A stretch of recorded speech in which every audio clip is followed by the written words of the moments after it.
Freud. Uma vida para nosso tempo, de Peter Gay. Terapia e técnica, em causa própria. A política do homem dos lobos. Na época em que Freud concluiu sua narrativa sobre Schreber, em dezembro de 1910, fazia quase um ano que estava analisando O Homem dos Lobos, que viria a ser seu paciente mais notável, quando Sergei Pankev, um jovem aristocrata russo, rico e bem apessoado, apresentou-se a Freud. Estava num estado psicológico lastimável. Parecia ter passado da neurose para um emaranhado de sintomas incapacitadores, viajando em grande estilo com seu médico e acompanhante particular. Passara por um tratamento após o outro, consultara sucessivamente caros especialistas, sem nenhum resultado. Sua saúde se arruinara após uma infecção gonorreica aos 17 anos, e agora, como Freud o avaliou, estava, abre aspas, inteiramente dependente, fecha aspas, incapaz de cuidar de si próprio. Freud, sem dúvida, sentiu-se particularmente estimulado em aceitar esse caso desesperado ao saber que dois eminentes médicos que considerava como seus inimigos, Theodor Ziehen, em Berlim, e Emil Kraepelin, em Munique, haviam desistido desse interessante jovem. Depois de alguns anos de interesse, bem intencionado, mas um tanto confuso pela psicanálise, Ziehen, então chefe da psiquiatria do famoso Hospital de Charité em Berlim, convertera-se num dos mais vociferantes detratores de Freud. Kraepelin, ainda mais importante do que Ziehen, por trazer ordem à nosologia psiquiátrica, em larga medida ignorava Freud, quando não o difamava por ideias que este não mais sustentava. Pelo menos até assumir sua cátedra em Berlim, Ziehen havia se baseado nos textos de Freud e Breuer, de meados da década de 1890, em seus comentários favoráveis sobre a arte da escuta psiquiátrica e a abreação dos sentimentos do paciente. Mas Kraepelin nunca encontrou nada de valor nas ideias ou nos métodos clínicos de Freud. Esses dois especialistas estavam entre os representantes mais destacados da psiquiatria acadêmica alemã, na época em que Freud estava assentando e elaborando seu sistema teórico, mas não podia ajudar o homem dos lobos. Freud achou que ele talvez pudesse, abre aspas, de acordo com seu magnífico conselho de me conceder algum descanso, fecha aspas, informou ele a Ferenczi em fevereiro de 1910. Abre aspas, eu aceitei um novo paciente de Odessa, um russo muito rico com sentimentos compulsivos, fecha aspas. Depois de atendê-lo por algum tempo numa clínica, Freud, ao conseguir uma vaga em sua agenda normal, convidou-o a se tornar um de seus pacientes na Bergasse 19.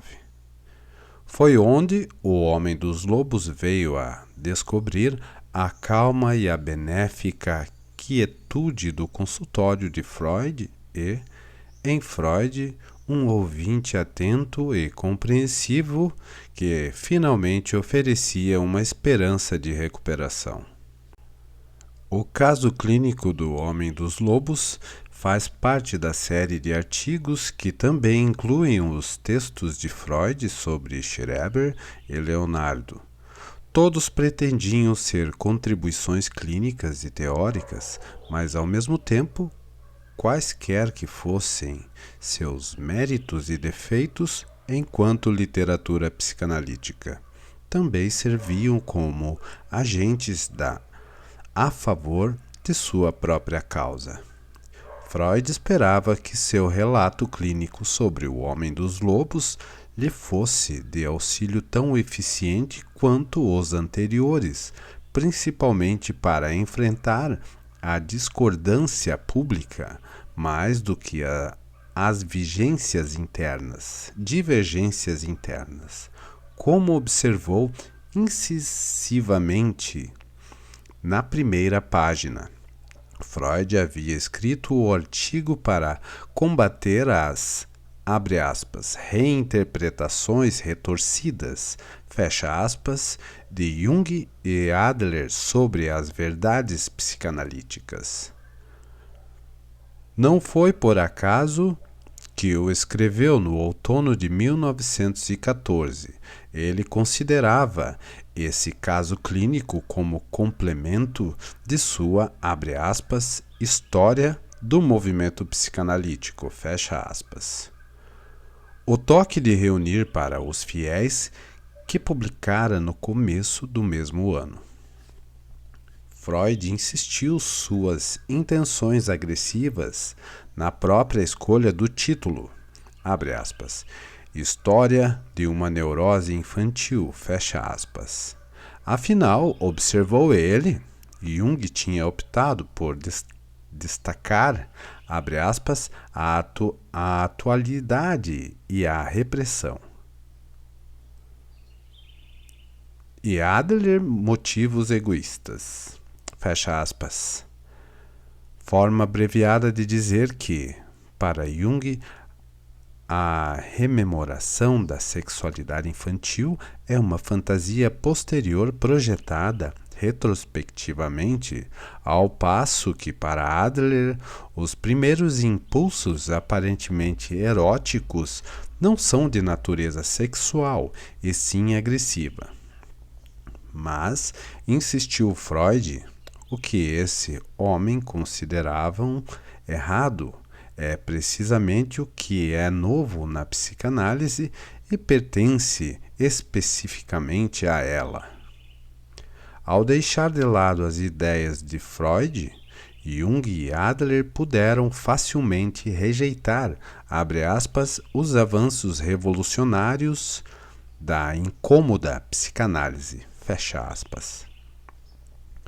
Foi por isso que Freud preferiu se concentrar na neurose infantil do Homem dos Lobos, ao invés de optar pela condição praticamente psicótica do russo de 23 anos, que veio consultá-lo em fevereiro de 1910, quando dava os últimos retoques no Leonardo. O Homem dos Lobos apareceu a Freud, um paciente idealmente adequado para expor suas teorias incômodas, isentas de concessões covardes. Se tivesse publicado imediatamente o caso, ele o teria utilizado em sua campanha para esclarecer o que distinguia de Jung e Adler. Mas o curso dos acontecimentos frustrou seus planos. O relatório sobre o caso tornou-se uma vítima da Primeira Guerra Mundial, que praticamente reduziu as publicações psicanalíticas ao silêncio. Quando o artigo finalmente foi editado, em 1918, a necessidade de confirmação clínica já não era mais tão urgente. Mas Freud nunca deixou de ter grande apreço pelo caso, e é fácil ver o motivo.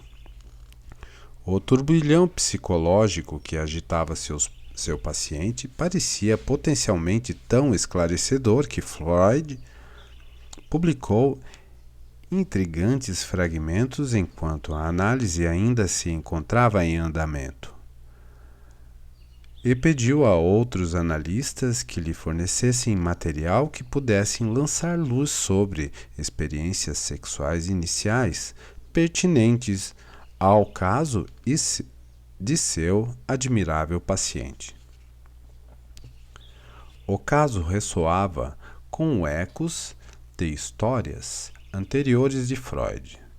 Como Dora, o Homem dos Lobos forneceu a chave para sua neurose sob a forma de um sonho. Como o pequeno Hans, ele havia sofrido de uma fobia animal em sua primeira infância. Como o Homem dos Ratos, foi por um tempo levado a cerimônias obsessivas e ruminações neuróticas. O Homem dos Lobos dava a algum dos interesses teóricos recentes de Freud, como as teorias sexuais das crianças ou o desenvolvimento da estrutura do caráter, a autoridade da experiência vivida. E, no entanto, embora a análise do Homem dos Lobos resumisse boa parte do trabalho de Freud, que vinha fazendo antes de reencontrá-lo pela primeira vez em 1910, ela também foi profética, apontava para o trabalho que ele iria realizar após sua conclusão 4 anos depois. A análise se iniciou de modo bastante dramático. Freud informou confidencialmente a Ferenczi, após a primeira sessão, que seu novo paciente, abre aspas, me confessou as seguintes transferências. Vigarista judeu, ele gostaria de me usar por trás e cagar na minha cabeça. Fecha aspas. Um caso claramente promissor, mas provavelmente difícil. De fato, a história emocional que Freud extraiu dolorosamente do Homem dos Lobos era uma dilacerante narrativa de estímulos sexuais precoces, angústias devastadoras, preferências eróticas especializadas e uma neurose obsessiva que havia toldado sua infância. Quando ele tinha pouco mais de 3 anos, sua irmã o iniciara em brincadeiras sexuais, mexendo com seu pênis. Ela era 2 anos mais velha, uma menina voluntariosa, sensual e desinibida, a quem ele admirava e invejava. Mas vendo-a mais como uma rival do que como uma companheira de brincadeiras eróticas infantis. Ele resistira a ela e procurou, ao invés, seduzir sua amada babá, sua Nania, exibindo-se diante dela e se masturbando. Nania captou o significado dessa exibição primitiva e advertiu-o solenemente de que as crianças que faziam tais coisas ficavam com uma ferida nesse lugar. Sua ameaça velada levou algum tempo para surgir efeito, como costuma ocorrer com tais ameaças. Mas depois de ter observado a irmã e uma amiga enquanto urinavam, assim confirmando para si próprio que algumas pessoas não têm pênis, ele começou a ficar preocupado com a castração. Aterrorizado, o pequeno homem dos lobos recuou para uma fase anterior de desenvolvimento sexual, ao masoquismo e ao sadismo anal. Torturava cruelmente borboletas e torturava a si próprio de modo não menos cruel, com fantasias masturbatórias de espancamentos medonhas mais excitantes. Tendo sido rejeitado por sua Nania, agora escolheu, de maneira autenticamente narcisista, seu pai como objeto sexual. Ansiava ser espancado por ele e entregando-se a acenos de gritarias. Provocava, ou melhor, seduzia, seu pai para lhe ministrar castigos físicos. Sua personalidade mudou e seu famoso sonho com os lobos silenciosos, que se tornou o centro de sua análise com Freud, veio logo a seguir, pouco antes de completar 4 anos. Ele sonhou que era de noite e estava em sua cama, que ficava, como na vida real, de frente para a janela. De repente a janela se abriu, aparentemente por si só, e o sonhador, aterrado, notou que havia 6 ou 7 lobos sentados nos galhos de uma grande nogueira. Eles eram brancos e mais pareciam raposas ou cães pastores, com caudas compridas como de raposa e orelhas alertas e empinadas. Abre aspas. Com grande angústia, evidentemente, de ser comido pelos lobos, gritei e acordei. Fecha aspas. Acordou, registrou Freud, em estado de angústia. 6 meses depois, eclodira sua neurose de angústia completamente desenvolvida, a par de uma fobia animal. Ele tentava se distrair com charadas religiosas infantis. Praticava compulsivamente uma série de rituais. Sofria acessos de raiva furiosa e lutava com sua sexualidade juvenil, na qual os desejos homossexuais desempenhavam um papel em larga medida invisível.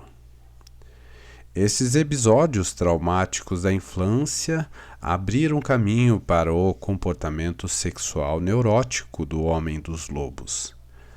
Algumas consequências dessas experiências amedrontadoras, obedecendo ao que os psicanalistas chamam de princípio da ação retardada, emergiram como sérias dificuldades psicológicas apenas muito tempo depois, no início da puberdade. Não viveu os episódios como traumas até que sua organização mental estivesse, por assim dizer, pronta para eles. Mas, de certa forma, moldaram suas preferências amorosas.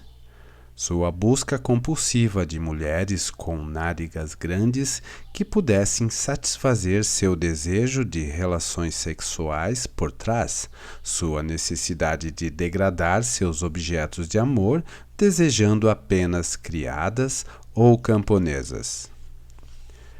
Antes que Freud pudesse começar a pensar em reconstruir o tecido dilacerado da vida erótica do homem dos lobos, ele considerou necessário investigar seus relatos melodramáticos acerca daqueles episódios infantis, excitantes e danosos que envolviam a irmã e a ama seca.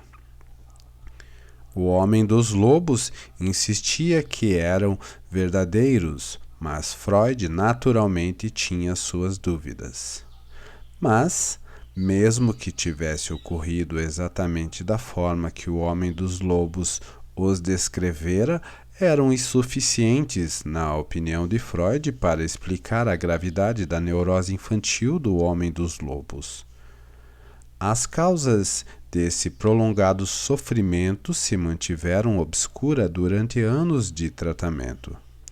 A elucidação despontou aos poucos com a análise de seu sonho decisivo, o sonho que deu o apelido ao Homem dos Lobos. Esse sonho dos lobos, na literatura psicanalítica, só ocupa um lugar inferior ao histórico sonho da injeção de Irma, que Freud havia analisado cerca de 15 anos antes, em 1895. Não se sabe ao certo a data exata em que o Homem dos Lobos apresentou o sonho a Freud. Mais tarde ele rememorou e Freud recordou que devia ter sido no início do tratamento. O sonho viria a ser reiteradamente interpretado ao longo dos anos. Em todo caso, depois de trazer o sonho à análise, o Homem dos Lobos, artista por vocação, fez um desenho que mostrava os lobos. Nessa versão, apenas eram 5, empoleirados no galho de uma grande árvore, olhando para o sonhador. Associando-as a esse sonho, ocorrido cerca de 19 anos antes, o Homem dos Lobos apresentou algumas lembranças torturantes. Seu terror com a ilustração de um lobo num livro de contos de fada que sua irmã continuava a lhe mostrar com visível prazer sádico. Rebanhos de carneiros criados nas proximidades da fazenda do pai, que em sua maioria tinham morrido durante uma epidemia. Uma história contada pelo avô sobre um lobo a quem havia arrancado a cauda. Contos de fada como Chapeuzinho Vermelho. Esses desabafos pareciam a Freud cristalizações de um medo primitivo e profundamente enraizado em relação ao pai. O medo da castração, inicialmente relacionado ao primeiro, também contribuía com sua parcela para a elaboração desse sonho. Da mesma forma que o desejo de gratificação sexual do menino a partir do seu pai, desejo transformado em angústia pela ideia de que sua satisfação significaria que ele tinha sido castrado, transformado numa menina. Em nem tudo no sonho era desejo e seu efeito a angústia. A impressão de realidade por ele transmitida e o absoluto silêncio dos lobos, qualidade a que o Homem dos Lobos atribuía grande importância, levaram Freud a sugerir que havia um elemento de realidade reproduzido e distorcido no conteúdo manifesto do sonho. Essa hipótese era uma explicação da regra de Freud de que o trabalho do sonho invariavelmente transforma experiências ou desejos, frequentemente em seus opostos. Aqueles lobos silenciosos e imóveis deviam significar que o menino sonhador havia, na verdade, testemunhado uma cena agitada. Cooperando à sua maneira passiva, apática e inteligente para o deslindamento de Freud, o Homem dos Lobos interpretou o abrir-se súbito da janela como a forma onírica de dizer que ele havia se levantado para olhar aquela cena, fosse qual fosse. A essa altura de sua narrativa, Freud julgou diplomático interrompê-la para fazer um comentário. Tinha consciência de que a capacidade de suspensão da incredulidade, mesmo entre seus seguidores mais acríticos, tinha limites.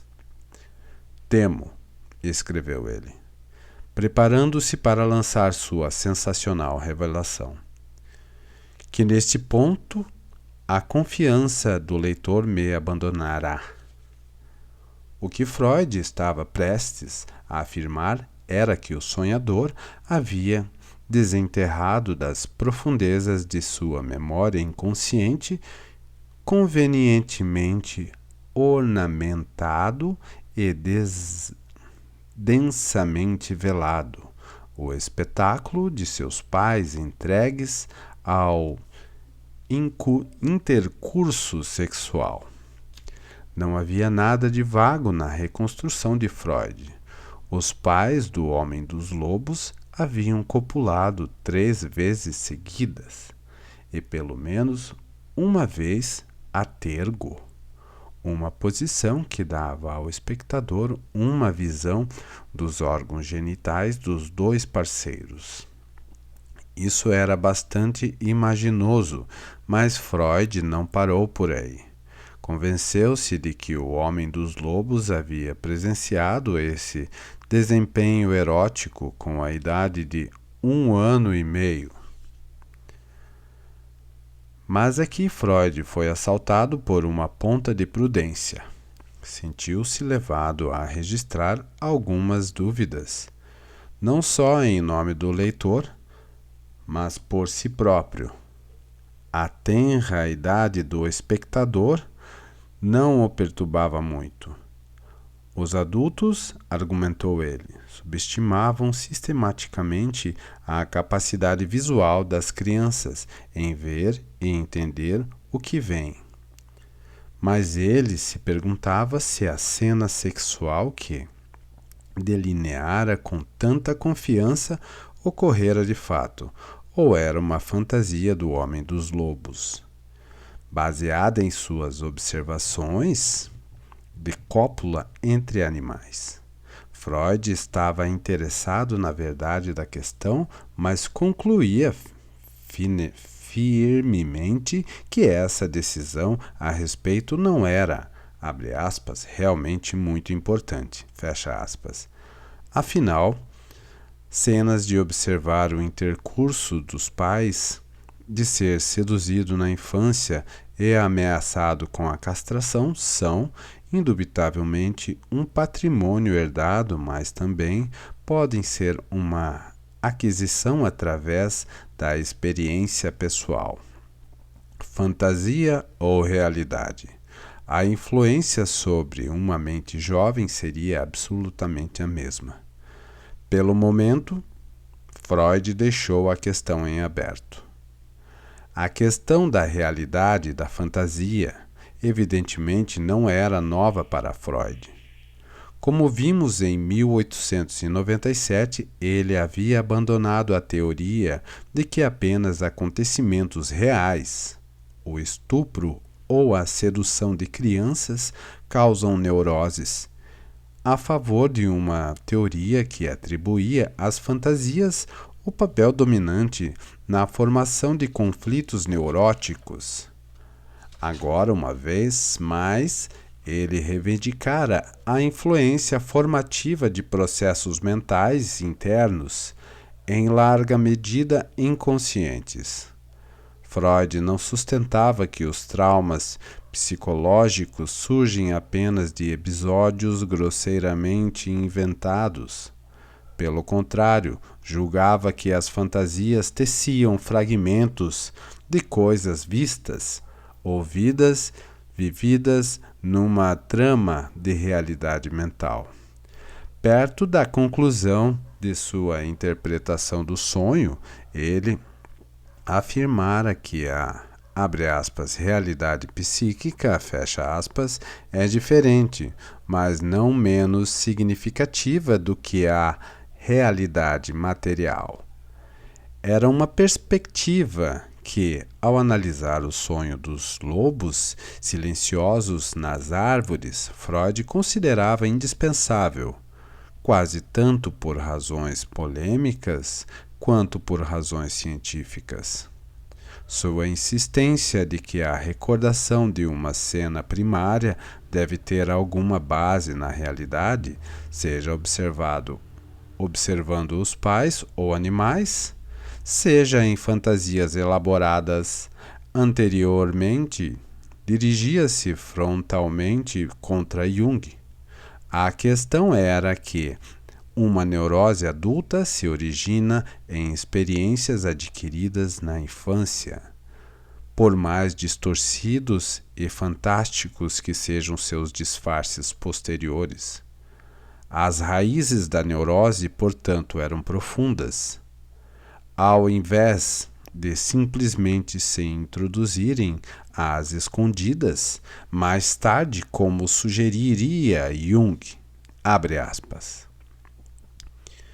a influência da infância, fecha aspas, disse Freud com o máximo de ênfase, abre aspas, já se faz sentir na situação inicial da formação da neurose, na medida em que ajuda a determinar de modo decisivo se e até que ponto o indivíduo fracassa em dominar os problemas reais da vida.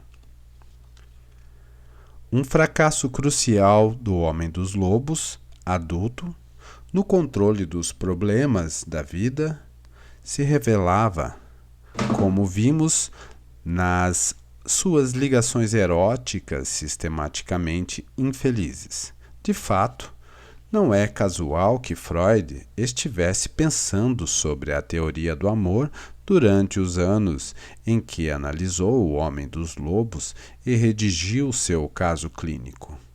Freud escreveu vários artigos sobre o tema após 1910, mas nunca os reuniu num livro. Abre aspas. Tudo já foi dito, fecha aspas. Escreveu certa vez e parece ter aplicado essa objeção fatigada tanto ao amor como às outras questões interessantes da paixão. Mas em vista da posição central que ele atribuía às energias sexuais na economia mental humana, dificilmente poderia se permitir negligenciar de todo esse tema interminavelmente discutido e praticamente indefinível. Ano após ano, Freud ouvia pacientes cuja vida afetiva de alguma maneira falhara. Freud caracterizou, abre aspas, uma atitude completamente normal no amor, fecha aspas, como a confluência de, abre aspas, duas correntes, fecha aspas, a terna e a sensual. Existem aqueles que não conseguem desejar o que amam e não conseguem amar o que desejam. Mas essa separação é sintoma de um desenvolvimento emocional desarranjado. A maior parte das pessoas assim afligidas vivem essa divisão como um fardo doloroso. Mas tal desarranjo é absolutamente comum, pois o amor, assim como seu rival, o ódio, surge no início da infância sob formas primitivas e está fadado a passar por complexas modificações durante o amadurecimento. A fase edipiana, entre outras coisas, é um período de experimentação e instrução no domínio do amor. Por uma vez, em consonância com autores contemporâneos mais respeitáveis, dedicados ao tema, Freud considerava a ternura sem paixão como amizade e a paixão sem ternura como luxúria. Um objetivo fundamental na análise é dar lições realistas sobre o amor e harmonizar essas duas correntes. Com o Homem dos Lobos, as perspectivas de uma tal solução feliz por muito tempo pareceram extremamente remotas.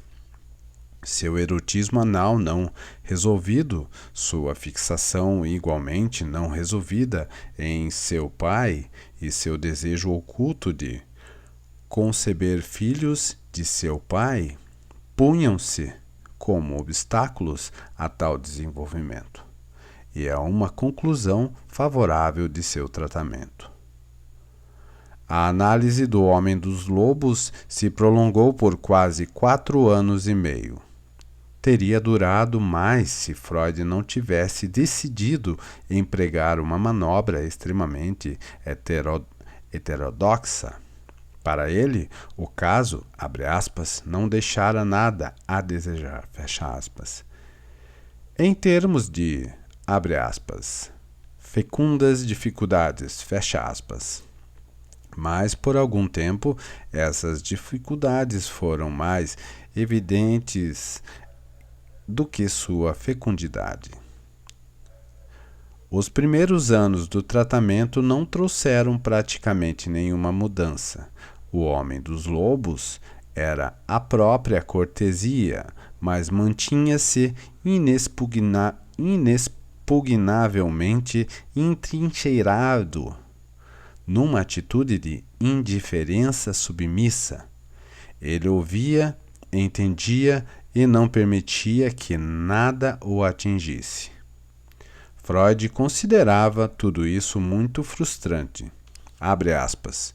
Sua incontestável inteligência estava como que isolada das forças instintivas que regiam sua conduta. Fecha aspas.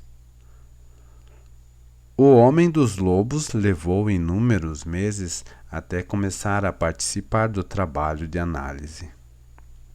Depois, ao sentir a pressão de mudanças internas, ele retomou suas maneiras de gentil sabotagem. Visivelmente, ele considerava a doença preciosa demais para trocá-la pelos benefícios duvidosos de uma relativa saúde. Nesse impasse, Freud decidiu estabelecer uma data final. 1 ano a partir de então, para a análise, e aferrou-se inflexivelmente a ela.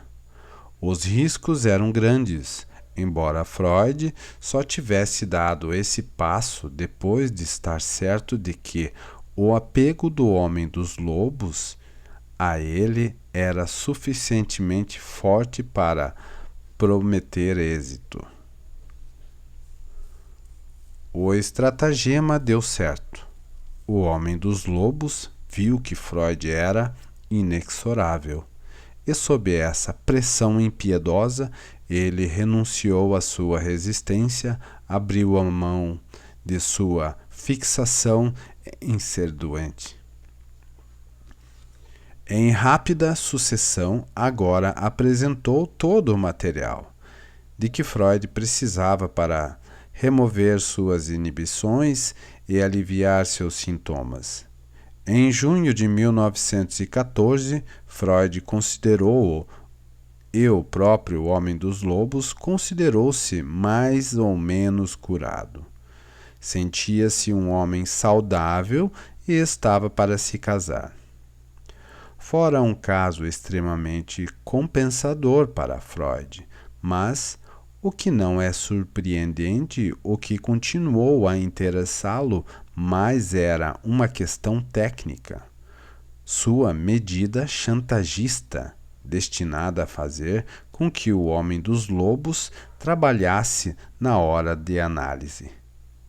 Era uma tática, advertiu Freud quase 25 anos depois, capaz de funcionar apenas se utilizada no momento absolutamente certo, pois, observou ele, não se deve ampliar o limite do prazo depois de ter sido fixado. De outra forma, daí por diante, perdeu-se todo o crédito. Foi uma das contribuições mais arrojadas e problemáticas de Freud à técnica psicanalítica. Retrospectivamente satisfeito, ele concluiu altissonante com a citação de um velho provérbio, abre aspas, o leão salta apenas uma vez, fecha aspas. Um manual para técnicos. Cada um dos grandes casos clínicos de Freud era, de modo mais ou menos explícito, um curso condensado de técnica psicanalítica. As anotações parcialmente remanescentes de um dos casos, o do homem dos ratos, também atestam a soberana presteza de Freud em desobedecer às suas próprias regras. A refeição a que Freud convidou seu mais conhecido paciente obsessivo, que estava faminto e foi saciado. Durante décadas, suscitou nos círculos psicanalíticos comentários um tanto curiosos e ligeiramente invejosos, mas o importante para a psicanálise foram as regras que Freud estabeleceu para seu ofício, muito mais do que sua liberdade em interpretá-las para si mesmo. Freud começou a discutir a arte do psicoterapeuta muito cedo, em 1895, nos casos clínicos que incluiu nos estudos sobre a histeria. Já idoso, ainda continuaria a escrever sobre a técnica. Seus artigos Análise Terminável e Interminável e Construções em Análise foram ambos publicados em 1937, quando tinha mais de 80 anos. De ambições fáusticas, ainda que normalmente modesto em suas expectativas terapêuticas, Freud nunca se deu por totalmente satisfeito, nunca sossegou inteiramente. Já no fim da vida, passou a se indagar se medicamentos químicos não poderiam algum dia dispensar o laborioso procedimento de pôr o paciente no divã e instruí-lo a falar. Mas até esse dia, pensava ele, o encontro analítico continuaria a ser a via mais confiável para se sair do sofrimento neurótico. A história das recomendações de Freud aos terapeutas durante 40 anos é um estudo sobre o cultivo da passividade alerta. No final dos anos 1880, ele havia utilizado a hipnose em seus pacientes. No começo dos anos 1890, tentara levá-los a confessar o que os perturbava e a parar de fugir aos pontos sensíveis, esfregando a testa ou interrompendo a narrativa. Seu relato sobre a solução dos sintomas histéricos de Catarina numa única sessão, durante suas férias de verão nos Alpes em 1893, ainda exala uma confiança arrogante em seus poderes curativos, ao passo que suas interpretações intrometidas sobre Dora refletem um estilo autoritário que estava à beira de abandonar. Em 1904, quando ele escreveu o breve artigo O Método Psicanalítico de Freud, para o livro Manifestações Obsessivas Psíquicas de Leopold Lowenfeld, a maioria de suas ideias características sobre a técnica já estava certamente assentadas. Mas em 1910, ao falar no Congresso de Nuremberg, em As Perspectivas Futuras da Terapêutica Psicanalítica, ele deu expressão à sua nova tendência mais moderada, que viria a se tornar permanente. Advertiu seus colegas analistas que todos eles ainda enfrentavam quebra-cabeças técnicos difíceis, até então não resolvidos, e preveniu-os que quase tudo no campo da técnica ainda aguarda determinação definitiva e muita coisa está apenas começando a ficar clara. Isso incluía a contratransferência do analista para o analisando e as modificações técnicas que o repertório crescente do tratamento psicanalítico vinha começando a impor a seus praticantes. No mesmo ano, Freud publicou um artigo curto e enérgico, atacando o que ele chamou de análise selvagem, considerando o uso, na verdade, abuso descuidado do vocabulário psicanalítico que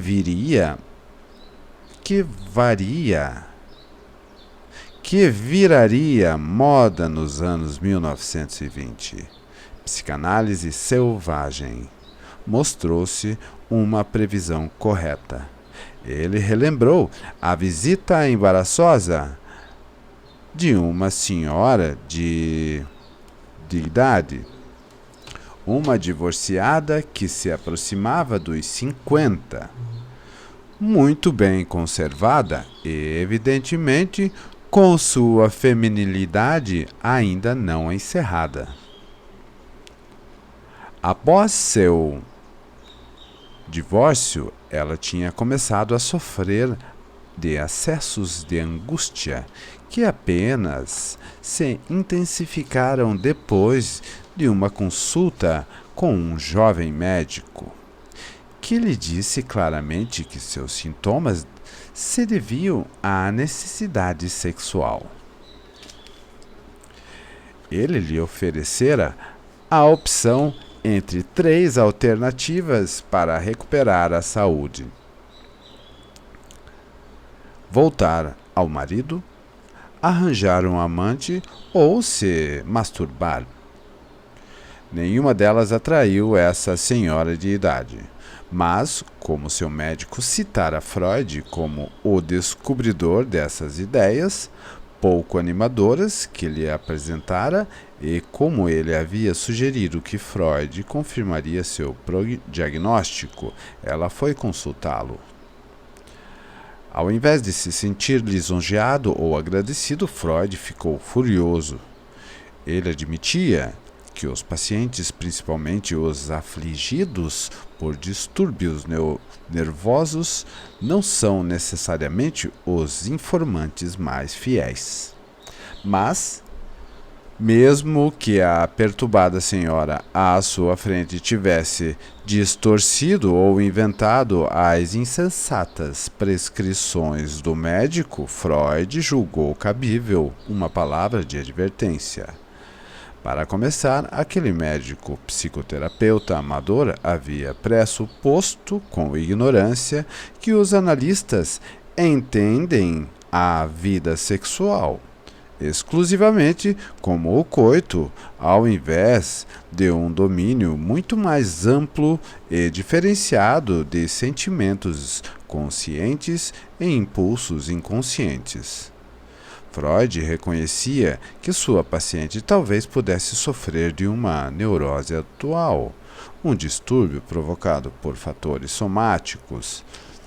Em seu caso, a recente suspensão da atividade sexual e ainda teria sido bastante natural uma recomendação no sentido de uma mudança em sua atividade sexual somática. O mais provável, porém, era que o médico da senhora tivesse interpretado mal a situação dela, e nesse caso sua prescrição não tinha nenhum valor.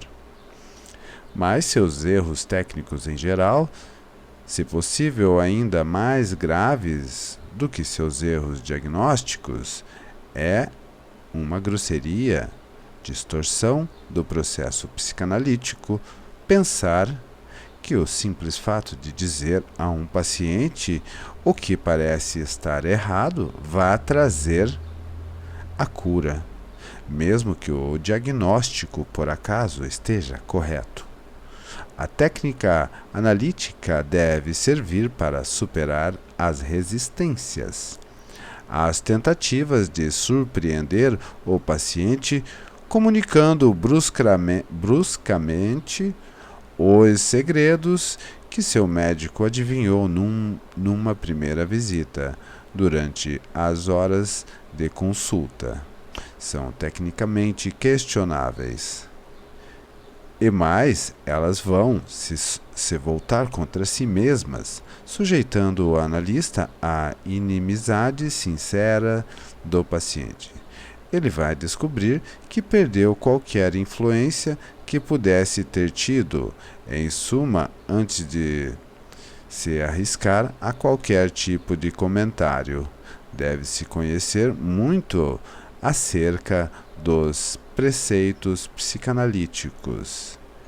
Eles ocupam o lugar daquela vaga virtude, o discernimento do médico. Para impedir esse tipo de análise selvagem e codificar o que aprendera durante sua prática clínica, Freud publicou uma série de artigos sobre técnica entre os anos de 1911 e 1915. Apesar do tom moderado, eles tinham um visível gume polêmico. Sua aprovação ao artigo técnico mais recente, escreveu Freud a Abraham em 1912. Foi muito valiosa para mim. O senhor certamente percebeu minhas intenções críticas. Ele havia começado a pensar em escrever sobre o tema alguns anos antes, quando estava analisando ou havia acabado de concluir alguns de seus casos mais importantes. Como de costume, sua experiência clínica e seus textos publicados alimentavam-se mutuamente, com exceção dos domingos. Disse a Ferenczi no final de novembro de 1909. Dificilmente deixo de escrever algumas linhas sobre uma metodologia geral da psicanálise, mas qual até agora há 24 páginas prontas. Estava indo devagar, mais devagar do que esperava. O sempre entusiástico Ferenczi, 2 semanas depois, Freud havia conseguido escrever mais 10 páginas. E achava que no Natal, quando se esperaria uma visita de Ferenczi a Bergasse 19, teria condições de lhe mostrar apenas algumas mais. Em fevereiro de 1909, ele pensou em pôr o projeto de lado até as férias de verão. Em junho, só podia informar a Jones que o ensaio sobre a técnica estava semi-concluído. Nenhuma folga agora até levá-lo a cabo. Mas, embora o trabalho analítico o impedisse de escrever seus artigos sobre técnica, ele também lhe fornecia um material inestimável. Os pacientes são desagradáveis, informou a Ferenczi em outubro, e me dão uma oportunidade de novos estudos técnicos. Seus planos para esses estudos se tornaram mais ambiciosos. Ao discursar no Congresso Psicanalítico de Nuremberg, Freud anunciou que iria em breve empenhar-me em tratar da interpretação, da transferência e dos outros elementos da situação clínica, numa metodologia geral da psicanálise. Mas, em breve, de Freud se converteu em quase... Mas o em breve de Freud se converteu em quase 2 anos. Quando seu livro sobre a Methodology vai ser publicado? Perguntou Jones naquele mesmo ano. Deve haver muita gente esperando avidamente, tanto amigos como inimigos. Eles precisariam ter paciência. A primeira parte, o manejo da interpretação de sonhos na psicanálise, só apareceu em dezembro de 1911. Os outros artigos sobre técnica, exatamente meia dúzia, foram publicados esporadicamente ao longo dos anos seguintes. Outros trabalhos preementes e as exigências da política psicanalítica interviram para retardar o ritmo de Freud. Além disso, desde o início ele havia levado a incumbência muito a sério. Creio, foi sua previsão para Ferenczi, quando ainda não redigira mais que 2 dúzias de páginas, que a metodologia deve se tornar muito importante para aqueles que já fazem análise. O tempo lhe deu razão. O artigo de Freud sobre o início do tratamento, com seu tom sensato e reconfortante, representa bem toda a série. A que ele oferecia eram antes sugestões flexíveis do que leis férreas. A metáfora feliz, as aberturas do xadrez, que ele escolheu para elucidar o momento estratégico inicial na psicanálise, é empregada deliberadamente para conquistar os leitores. O enxadrista, afinal, não está preso a uma única linha imposta de procedimento. Na verdade, observou Freud, nada mais justo que o psicanalista tenha algumas opções à sua disposição. A história dos pacientes individuais são diversificadas demais para permitir a aplicação de regras rígidas e dogmáticas. No entanto, Freud não deixava dúvidas de que certas táticas são francamente recomendáveis. O analista deve escolher seus pacientes com o devido cuidado, visto que nem todo paciente é suficientemente estável ou suficientemente inteligente para suportar os rigores da situação psicanalítica. É melhor que o paciente e o analista nunca tenham se encontrado antes, seja em ocasiões sociais ou num contexto médico. Certamente uma das recomendações que o próprio Freud estava mais inclinado a desprezar. A seguir, após ter se escolhido devidamente o paciente e estabelecido o horário das sessões, aconselha-se o analista a considerar os primeiros encontros como uma oportunidade de sondagem. Por uma semana aproximadamente, ele deve se abster de julgar se a psicanálise é, de fato, o tratamento a ser escolhido. Tais sessões provisórias não são consultas. Com efeito, durante essas sondagens experimentais, o psicanalista deve se manter ainda mais silencioso do que o usual. A seguir, se ele decidir abandonar o caso, poupa-se o paciente da dolorosa impressão de uma tentativa malograda de cura. Mas o tempo experimental de exploração não se encerra após as sessões. Os sintomas de um paciente que se apresenta como um histérico ou neurótico obsessivo brando podem, na verdade, mascarar o começo de uma psicose refratária ao tratamento analítico. Principalmente nas primeiras semanas, advertiu Freud, o analista deve sucumbir à impetuosa ilusão da certeza. O período experimental a seguir integra-se plenamente ao processo psicanalítico. O paciente se deita no divã, com o analista atrás dele, fora de sua visão, ouvindo atentamente.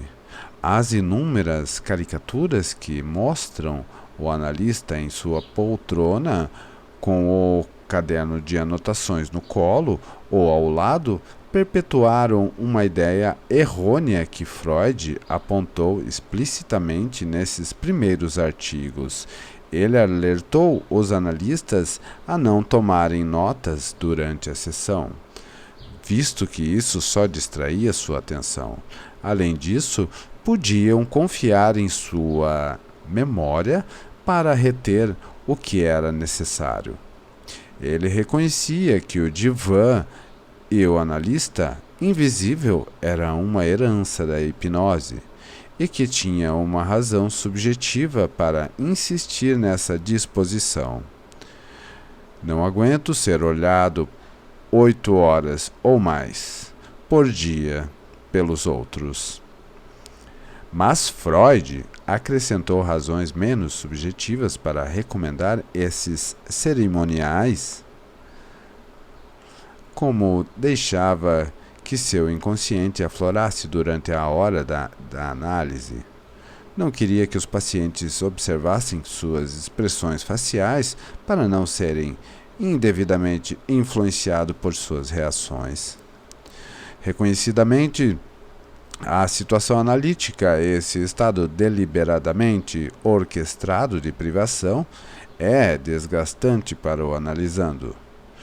Mas é exatamente esta sua única virtude. Sei, escreveu Freud, que muitos analistas procedem de maneira diferente, mas não sei se é a paixão em proceder de maneira diferente ou uma vantagem que aí descobriram que tem um maior peso nesse desvio. Quanto a si, ele não tinha dúvidas. A situação psicanalítica incita o paciente a regredir, a se libertar das restrições impostas pelo contato social corriqueiro. Qualquer disposição que alimente tal regressão, o divã, os silêncios e o tom neutro do analista só pode contribuir para o trabalho da própria análise. A partir do primeiro dia, enquanto a análise propicia, o analista e o analisando têm questões práticas e mundanas a acertar. Como sabemos, a psicanálise é profissionalmente quase proverbial, alérgica a se envergonhar, seja pelo que for. Os mesmos assuntos que a cultura oitocentista, que de classe média julgava delicados demais para serem comentados, principalmente o dinheiro e o sexo, estão tão revestidos de uma carga emocional que velá-los com um silêncio decoroso, ou talvez pior, com circunlóquios, é mutilar a indagação psicanalítica desde o seu início. O analista deve prever que os homens e mulheres educadas que visitam seu consultório irão tratar questões de dinheiro como tratam as questões de sexo, com a mesma vagueza, pudor e hipocrisia. Freud reconhecia que o dinheiro serve principalmente a autopreservar e ao poder. mas insistia que poderosos fatores sexuais também estão incluídos nas atitudes em relação a ele. Portanto, a franqueza é essencial, ainda que o paciente possa não reconhecer de imediato. Seus próprios interesses e o interesse do analista coincidem em suas negociações práticas. O paciente concorda em tomar uma certa hora do tempo do analista e paga por ela, aproveitando-a ou não. Isso, observou Freud, pode parecer ganancioso, francamente indelicado para um médico, mas nenhum outro arranjo parece exequível. Os fatores monetários especiais comprometem a subsistência do analista, como atestam as cartas de Freud a seus amigos íntimos durante esses anos. Ele se alegrava com as notícias de que as clínicas deles estavam prosperando. Mas a versão de Freud a concessões financeiras tinha em vista mais do que a prosperidade do analista. Tais concessões ameaçam a continuidade e a intensidade do envolvimento analítico do paciente, ao estimular a resistência. Se um analisando adoece com uma enfermidade autenticamente orgânica, o analista deve interromper a análise, liberar sua hora e retomar o paciente após sua recuperação, tão logo haja tempo disponível. Para assegurar a continuidade e a intensidade, Freud recebia a maioria de seus pacientes 6 vezes por semana. As exceções eram os casos brandos e os próximos ao término do tratamento, quando 3 dias pareciam suficientes. Mesmo a interrupção do domingo cobra seu preço. É por isso que os analistas, escreveu ele, gracejam sobre a crosta de segunda-feira. Além disso, a análise deve necessariamente se estender por um período considerável.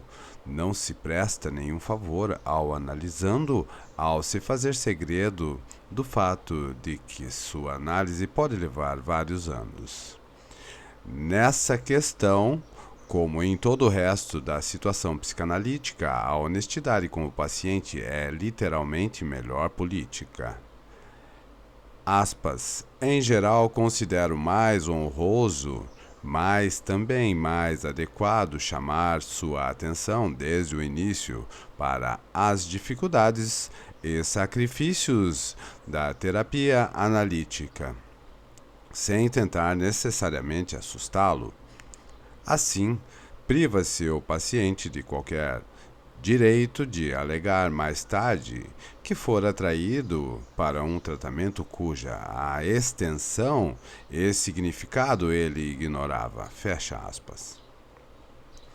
Em troca, o analista deixa, ao analisando, a liberdade de interromper a análise a qualquer momento, liberdade da qual alguns de seus primeiros pacientes, disse Freud um pouco pesaroso, tinham se aproveitado rapidamente. Ele não conseguia esquecer Dora, e Dora não fora a única a despertar do divã de Freud. Entre as comunicações que o analista faz a seu paciente desde o princípio, a regra fundamental é a única verdadeiramente indispensável. Ele ordena ao analisando que se entregue à associação livre, que diga absolutamente tudo o que lhe vem à mente. Sem dúvida, é importante que o analisando não falte às sessões e pague os honorários. Mas se ele descura tais obrigações, seus lapsos podem ser analisados. São como os analistas gostam de dizer grãos para o moinho. Mas a desobediência sistemática à regra fundamental necessariamente malogra a análise. No artigo sobre o início do tratamento, Freud foi realmente eloquente a respeito dessa regra. É verdade que estava dirigindo esse artigo e os outros complementares a colegas analistas. Quem ainda está de fora, disse ele a Ferenczi a propósito da metodologia que se propunha a escrever. Não vai entender uma única palavra dele. Mas Freud parece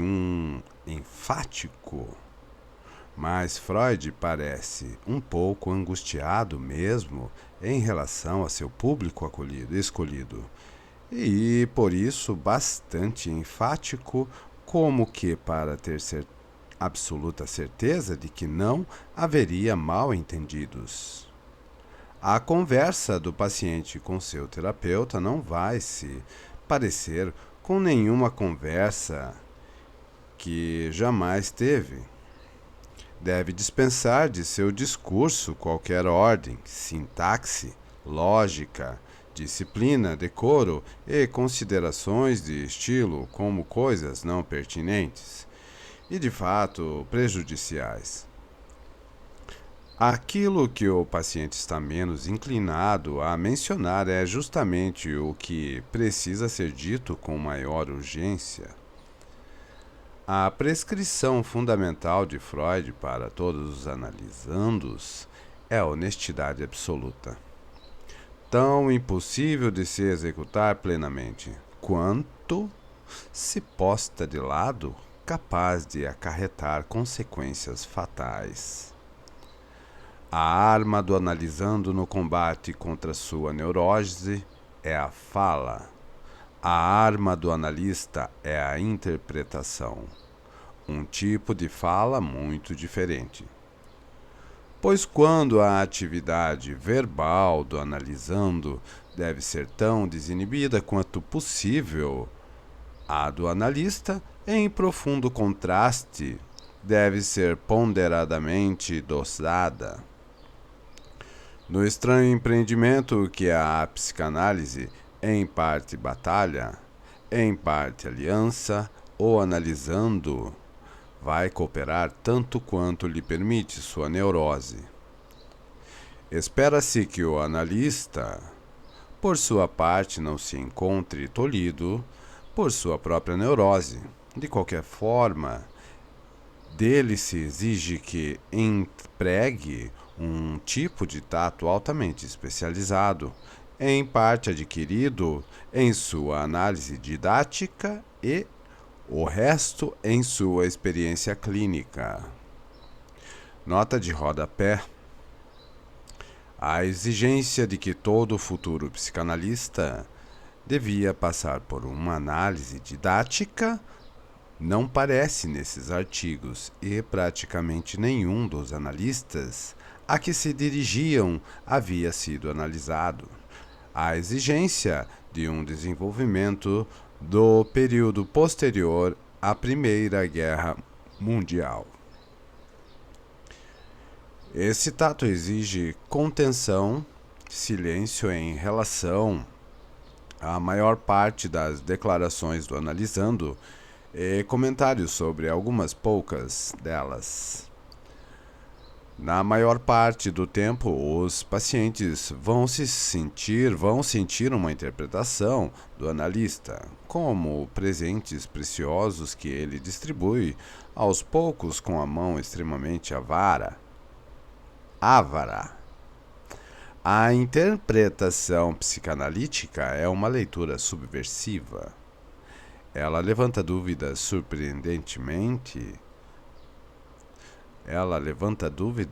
surpreendentes, muitas vezes incômodas, sobre as mensagens aparentes que o analisando pensa transmitir.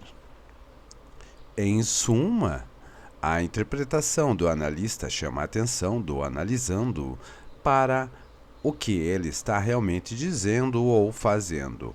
Interpretar os lobos silenciosos e imóveis no sonho do homem dos lobos como representações distorcidas de um vigoroso ato sexual é retirar uma lembrança ao mesmo tempo aterradora e emocionante do esconderijo da repressão.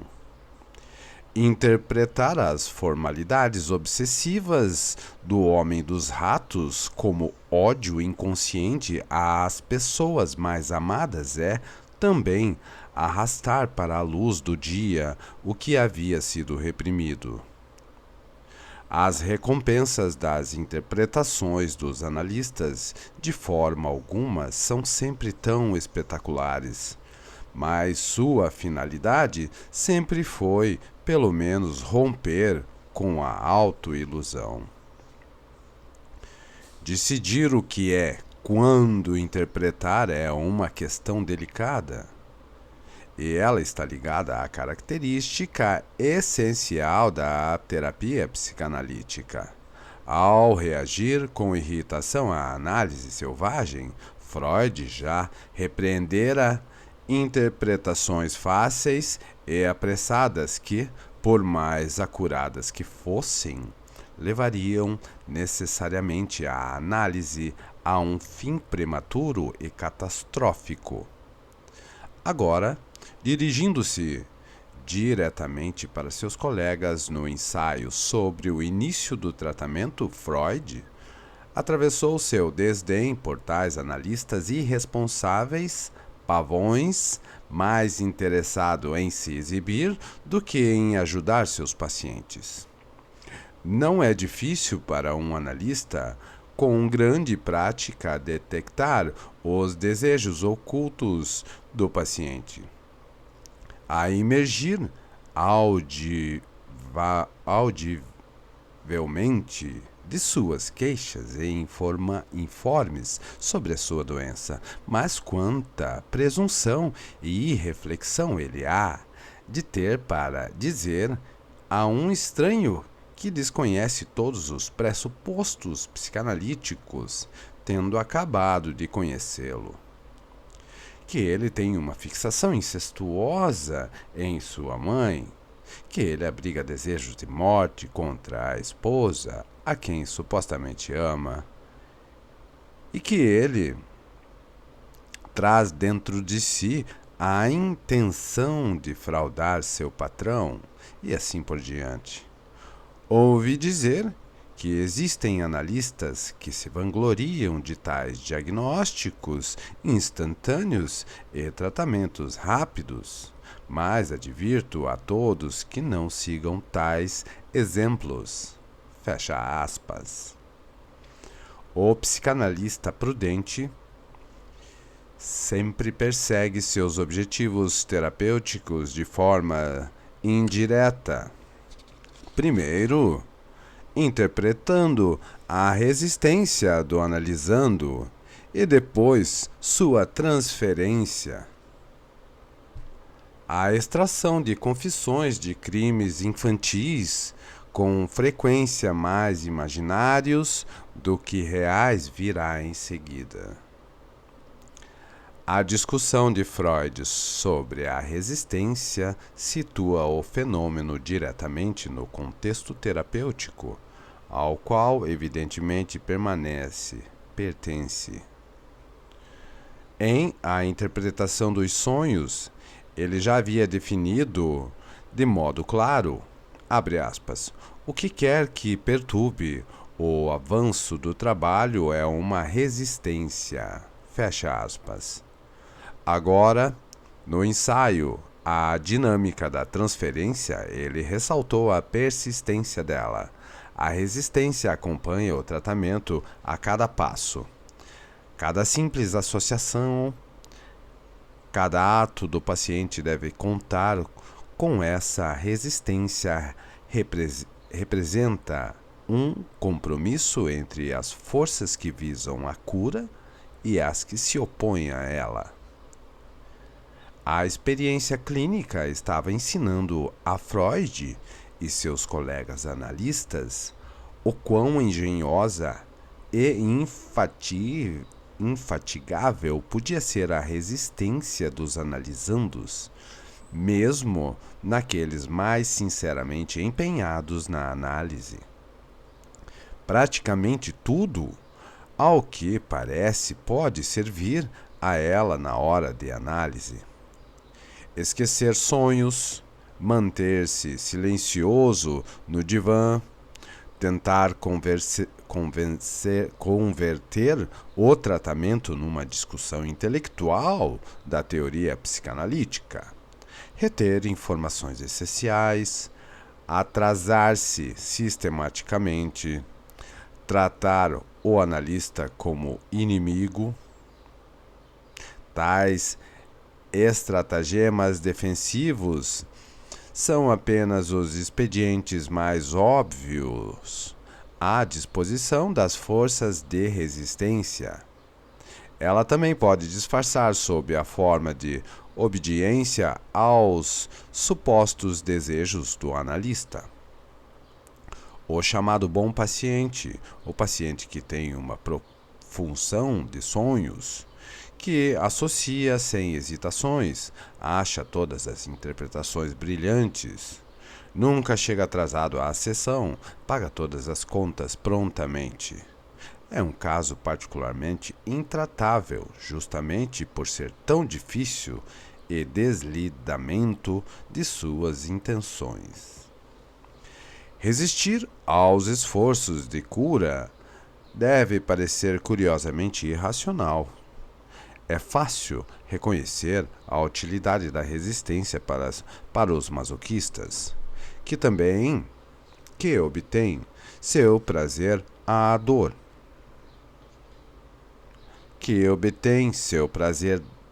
da dor, mas parece sem sentido para os sofredores que presumidamente procuram a análise para aliviar seus sintomas.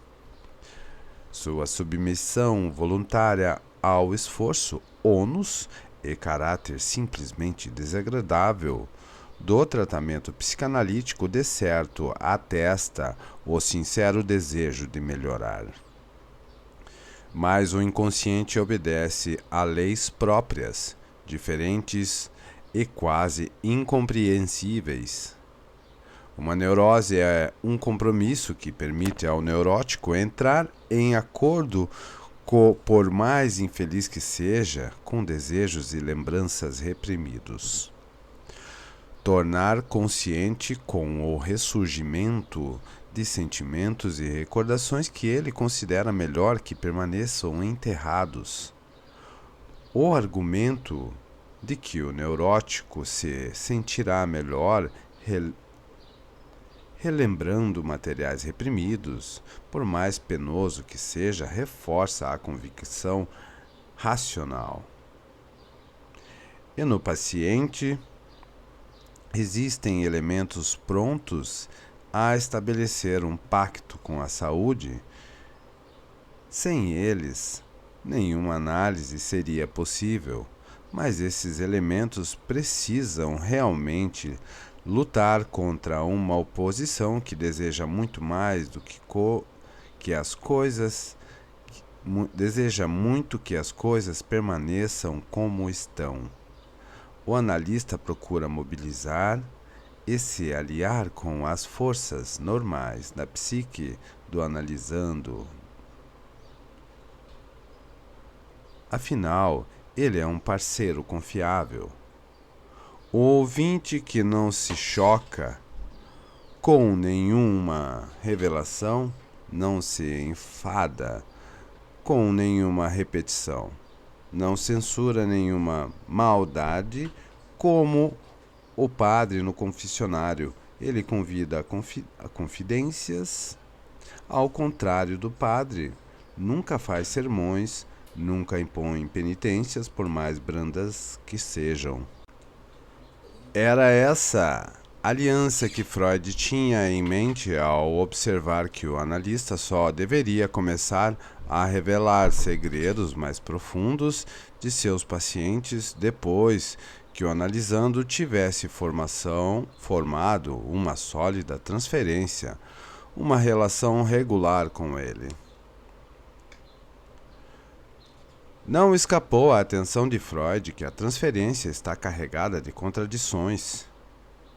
O caso Dora já demonstrara para ele que o laço emocional que o paciente tenta impor ao analista, constituído por pedaços e fragmentos em geral de antigos afetos apaixonados, é ao mesmo tempo o obstáculo mais intratável à cura e seu agente mais eficiente.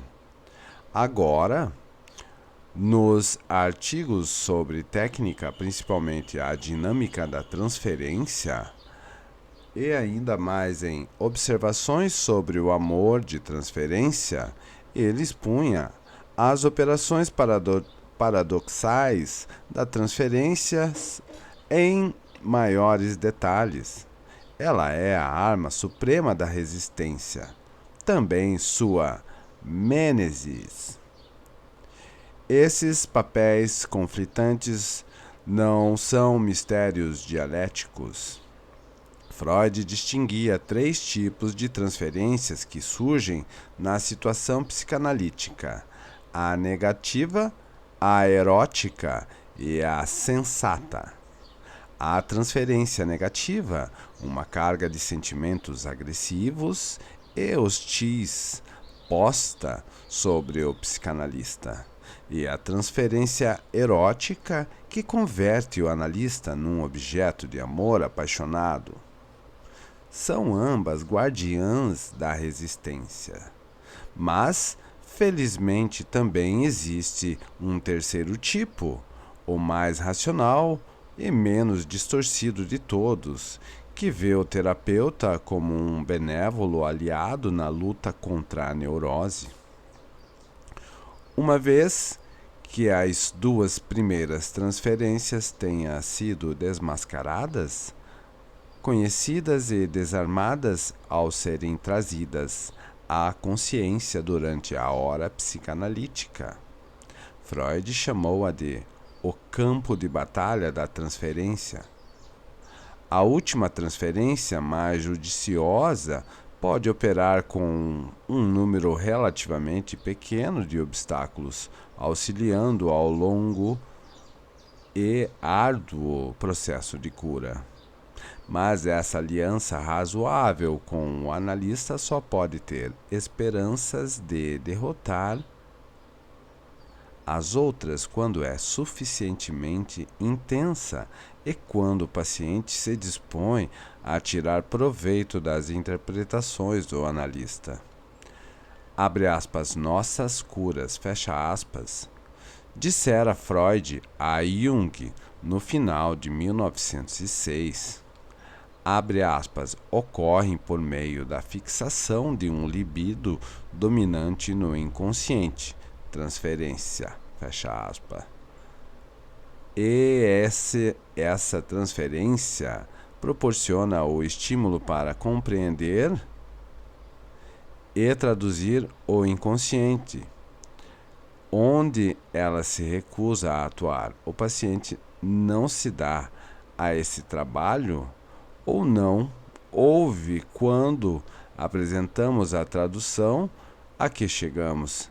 Ela é essencialmente uma cura através do amor. Tudo isso parece muito claro, mas Freud tinha consciência de que esse amor é um auxiliar extremamente traiçoeiro. A transferência sensata é muito vulnerável. Com demasiada frequência, o sentimento caloroso e a cooperação ativa do paciente degeneram num anseio erótico, servindo não à resolução da neurose, mas à sua perpetuação. Para dizer claramente, os analisandos tem a tendência de se apaixonar pelo analista, um fato da vida, psicanaliticamente, um fato da vida psicanalítica que ao longo se tornou tema de piadas de mau gosto e insinuações torpes. Freud considerava tais mexericos maliciosos praticamente inevitáveis. A psicanálise ofendia um número excessivo de valores estabelecidos para se manter imune a calúnias. Mas os episódios reais embaraçosos eram suficientemente perturbadores para levar Freud a dedicar um artigo específico ao assunto. Escrito no final de 1914 e publicado no começo do ano seguinte, Observações sobre o amor de transferência, foi o último de seus artigos sobre técnica. Tido por Freud conforme ele disse a Abraham como, abre aspas, o melhor e o mais útil de toda a série, fecha aspas. Por isso acrescentou ironicamente, ele estava preparado para vê-lo suscitar a mais forte desaprovação. Mas ele escreveu principalmente para alertar os analistas sobre os perigos do amor transferencial e, assim, neutralizar tal desaprovação. O amor de transferência é ao mesmo tempo cômico e constrangedor, inevitável e infernalmente difícil de resolver. Na prática médica comum, escreveu Freud, apresentam-se 3 saídas possíveis. A paciente e o médico podem se casar, podem deixar de se ver, ou podem ter um caso clandestino e continuar com o tratamento médico. A primeira solução, pensava Freud, é rara, e a segunda, embora comum e inaceitável para os psicanalistas, porque a ex-paciente apenas repetirá seu comportamento com o próximo médico. A terceira é proibida por 2 lados: a moral de classe média e a dignidade médica. O que o analista deve fazer ao se encontrar na atraente posição de receber uma declaração de amor de sua paciente é analisar. Ele deve mostrar a ela que sua paixão apenas repete uma experiência anterior, quase sempre infantil. A paixão da paciente por seu analista não é um amor autêntico, mas uma forma de transferência e resistência. Essa situação delicada, disse Freud com firmeza. O analista deve resistir a qualquer concessão, por mais plausível ou humana que ela possa julgá-la. Argumentar com a paciente ou tentar desviar seu desejo para canais sublimados são vias que se mostrarão ineficazes. A posição ética fundamental do analista identifica sua obrigação profissional. Deve continuar a ser seu guia. O tratamento psicanalítico está fundado na honestidade. Tampouco pode o analista render-se às súplicas de sua paciente, mesmo que ele se convença de que esta está apenas tentando ganhar influência sobre ela para acelerar sua cura. Logo se decepcionaria. A paciente alcançaria seu objetivo e ele nunca alcançaria o seu. Essa solução inaceitável lembrou Freud uma anedota divertida sobre um pastor e um agente de seguros. No leito de morte, o agente, um icrel, é forçado a suportar o serviço de um religioso, chamado pela sua família na desesperada esperança piedosa de que, na presença da morte, o moribundo finalmente seja a luz da fé religiosa.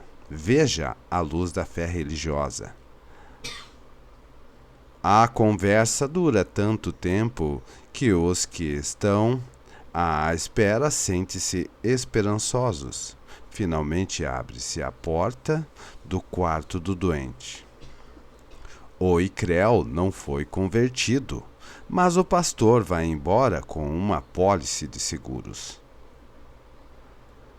O reconhecimento moderador de que o amor de sua analisanda é apenas um amor transferencial permitirá ao analista manter sua distância emocional sem mencionar a física. Para o médico, isso representa um esclarecimento valioso e uma advertência útil contra qualquer contra-transferência à espera dentro dele. Ele deve reconhecer que a paixão da paciente é extorquida pela situação analítica e não pode ser atribuída aos méritos de sua pessoa, que em suma não tem qualquer razão para se orgulhar de tal conquista, como seria chamada fora da análise. O analista nessa situação, que é apenas um caso específico da situação analítica em geral, deve rejeitar as demandas de de satisfação da paciente.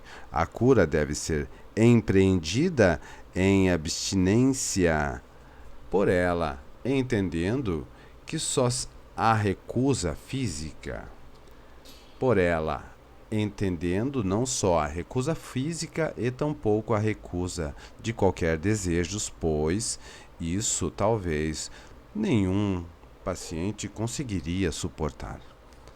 Mas quero afirmar o princípio de que se deve permitir que a necessidade ao anelo continuem como forças favoráveis ao trabalho e à manutenção, a que se deve guardar-se aplacá-los como sucedâneos. Essa clara prescrição era uma regra sólida e universal para os psicanalistas atuante. Por mais hesitante que Freud pudesse parecer em muitas de suas recomendações, ele foi categórico em relação à abstinência. Mas, sobre esse ponto crucial, o talento que Freud para as vívidas metáforas gerou uma certa confusão e desencadeou um debate sobre a técnica que nunca se encerrou.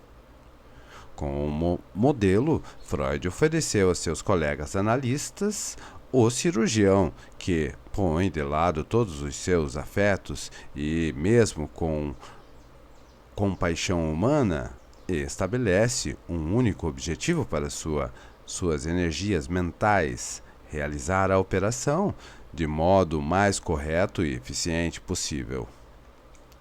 A ambição do terapeuta em proporcionar curas espetaculares é, afinal, o adversário mortal de tais curas. O desejo absolutamente humano de se aproximar do paciente é igualmente prejudicial. Por isso, Freud sentia-se autorizado a recomendar a frieza de sentimentos. O cirurgião que repele tais aspirações compreensíveis, mas não profissionais, portanto, a revelação de detalhes íntimos sobre sua vida interior ou suas relações familiares é um grave erro técnico. O médico deve ser opaco ao paciente e, como um espelho, não mostrar nada além do que é mostrado a ele. Essas frias imagens introduzem na argumentação de Freud uma finalidade desestimulante que algum de seus outros textos e ainda mais sua prática parcialmente invalidam.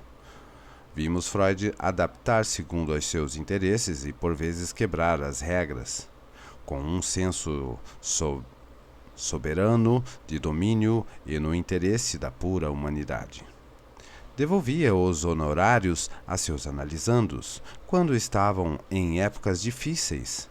Permitia-se comentários amistosos durante a sessão. fazia amizade com seus pacientes prediletos, conduzia, como sabemos, análises informais em alguns cenários surpreendentes. A análise de Wettington durante o passeio noturno por Viena é apenas a mais espetacular dentre seus experimentos informais. Mas nos artigos sobre técnica, Freud não deixava passar sequer uma insinuação dessas escapadas. Evidentemente, não havia espaço para elas no manual de Freud, que Freud estava compilando para seus colegas. Tudo que obstrui a análise escrever a ele é uma resistência, e tudo que distrai os pacientes em seguir a regra fundamental é uma obstrução. Mesmo na melhor das hipóteses, os pacientes introduzem por conta própria um número mais que suficiente de resistências. Não há necessidade de que o analista as aumente com sinais de afeto, discussões racionais da teoria ou fervorosas aspirações em nome do autodesenvolvimento de seus analisandos. Gratificar os pacientes, amando-os, reconfortando-os ou simplesmente contando-lhes os planos para as férias é reforçar os mesmos hábitos de pensamentos que vieram tentar superar na análise. Isso pode parecer insensível, mas o analista não deve permitir que a piedade por seus pacientes sofredores tome conta de si. Esse mesmo sofrimento é um agente no processo de cura. Tomar o atalho do reconforto tranquilizante é apenas manter a neurose onde ela está.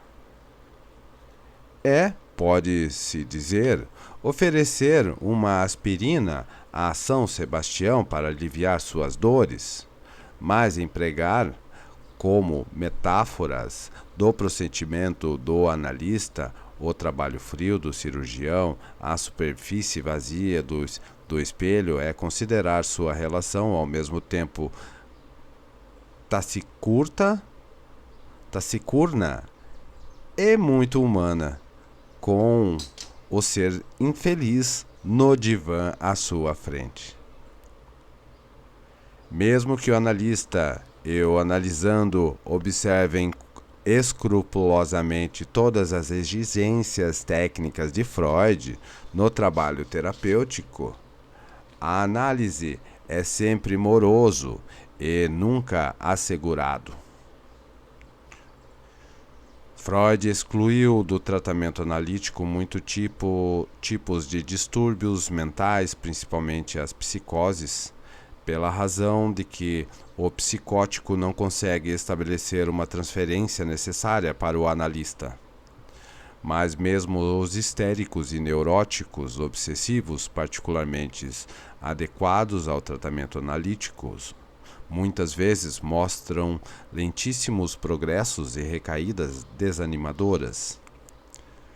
Lembranças esquivas, sintomas obstinados, afeições persistentes por hábitos neuróticos revelam-se obstáculos poderosos a interpretações eficazes e ao tipo de transferência capaz de auxiliar à cura.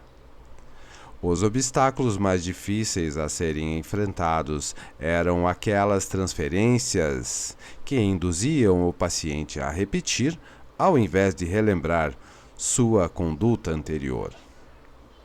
É evidente, Freud percebeu que a qualidade que o analista menos pode se permitir é a impaciência. A experiência clínica mostrou que, para o analisando, conhecer algo intelectualmente nunca basta.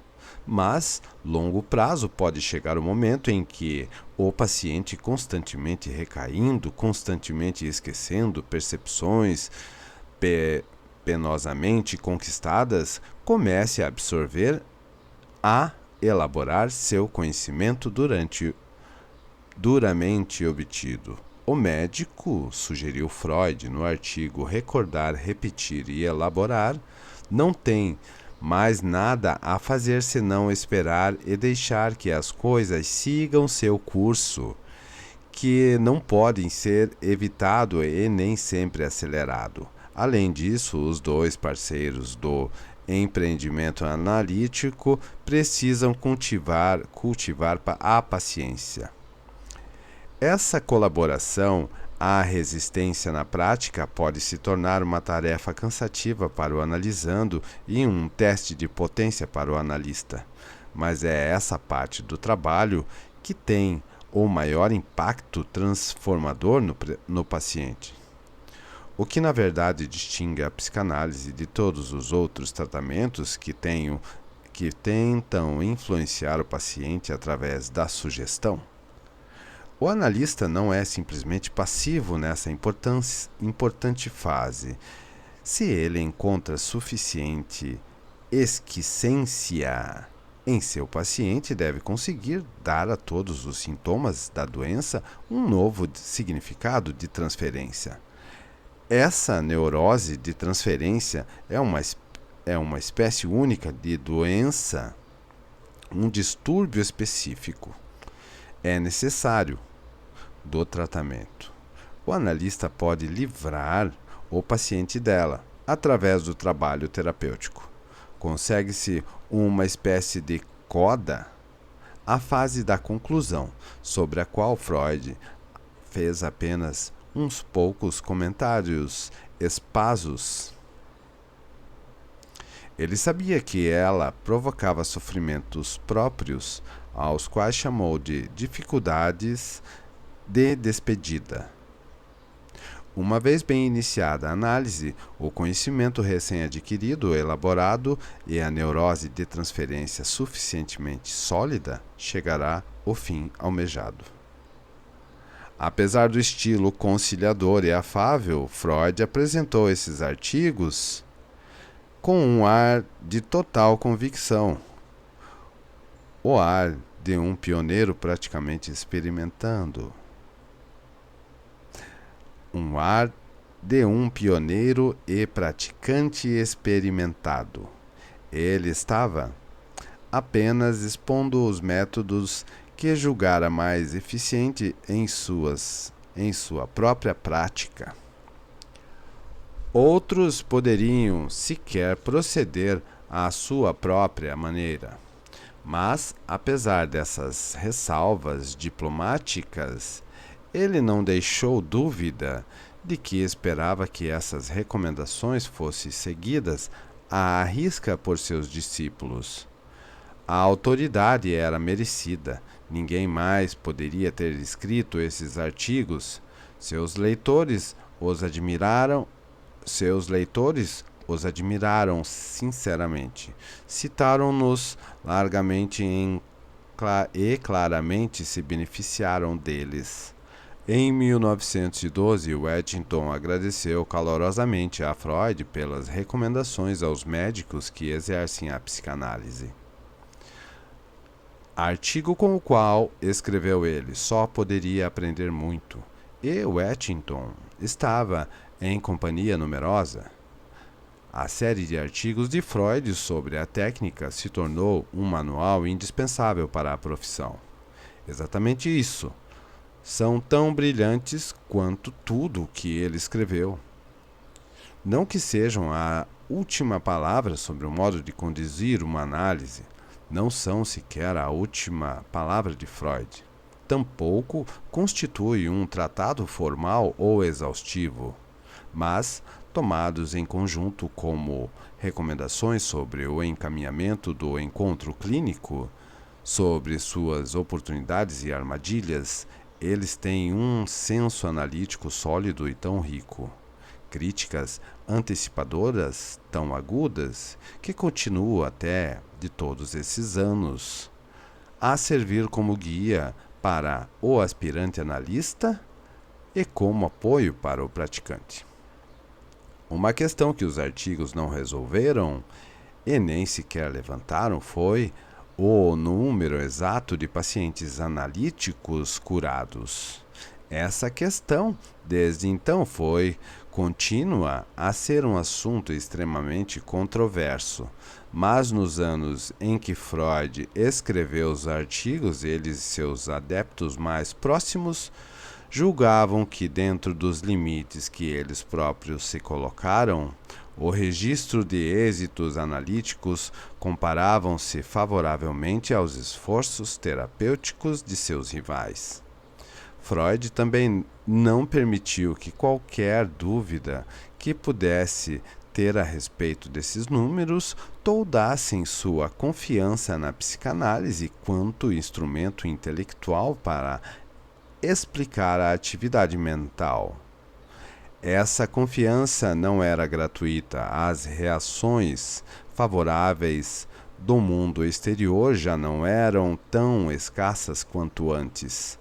Em 1915, ao publicar o último artigo da série sobre técnica, estava longe de ser o pioneiro solitário do período em que De Vliers ou de seus primeiros anos da Sociedade Psicológica das Quartas-feiras.